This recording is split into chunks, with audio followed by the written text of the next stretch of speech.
کر دی اور اپنے گھر کے لوگوں کو لے کر چلے تو تور کی طرف سے آگ دکھائی دی۔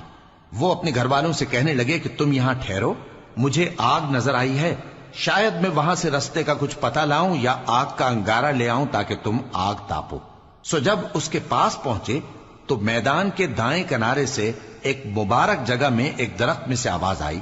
کہ اے موسیٰ، یہ میں ہوں اللہ، تمام جہانوں کا پروردگار، اور یہ کہ اپنی لاٹھی ڈال دو۔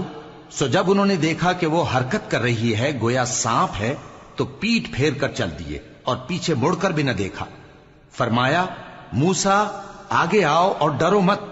تم امن پانے والوں میں ہو، اپنا ہاتھ گریبان میں ڈالو تو بغیر کسی عیب کے سفید روشن ہو کر نکل آئے گا، اور خوف دور کرنے کی غرض سے اپنے بازو کو اپنی طرف یعنی سینے سے ملا لو۔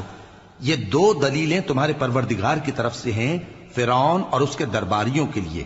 بے شک وہ نافرمان لوگ ہیں۔ موسیٰ نے کہا اے پروردگار، ان میں کا ایک شخص میرے ہاتھ سے قتل ہو چکا ہے، سو مجھے خوف ہے کہ وہ مجھ کو مار ڈالیں گے، اور ہارون جو میرا بھائی ہے اس کی زبان مجھ سے زیادہ فصیح ہے، تو اس کو میرے ساتھ مددگار بنا کر بھیج کہ میری تصدیق کرے، مجھے خوف ہے کہ وہ لوگ میری تکذیب کریں گے۔ فرمایا ہم تمہارے بھائی کے ذریعے تمہارے بازو کو مضبوط کریں گے اور تم دونوں کو غلبہ دیں گے، تو ہماری نشانیوں کے سبب وہ تم تک پہنچ نہ سکیں گے،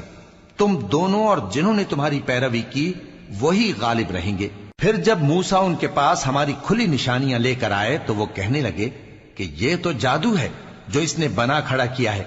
اور یہ باتیں ہم نے اپنے اگلے باپ دادا میں تو کبھی سنی نہیں۔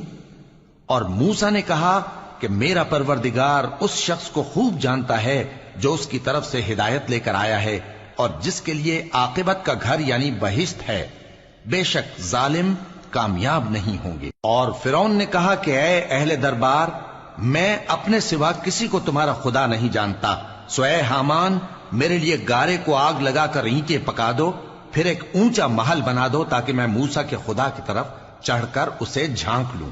اور میں تو اسے جھوٹا سمجھتا ہوں۔ اور وہ اور اس کے لشکر ملک میں ناحق مغرور ہو رہے تھے اور خیال کرتے تھے کہ وہ ہماری طرف لوٹ کر نہیں آئیں گے، تو ہم نے اسے اور اس کے لشکروں کو پکڑ لیا،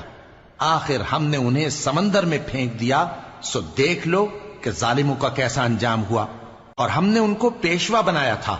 وہ لوگوں کو دوزخ کی طرف بلاتے تھے، اور قیامت کے دن ان کی مدد نہیں کی جائے گی، اور اس دنیا میں ہم نے ان کے پیچھے لعنت لگا دی، اور وہ قیامت کے روز بھی بدحالوں میں ہوں گے۔ اور ہم نے پہلی امتوں کے ہلاک کرنے کے بعد موسیٰ کو کتاب دی جو لوگوں کے لیے بصیرت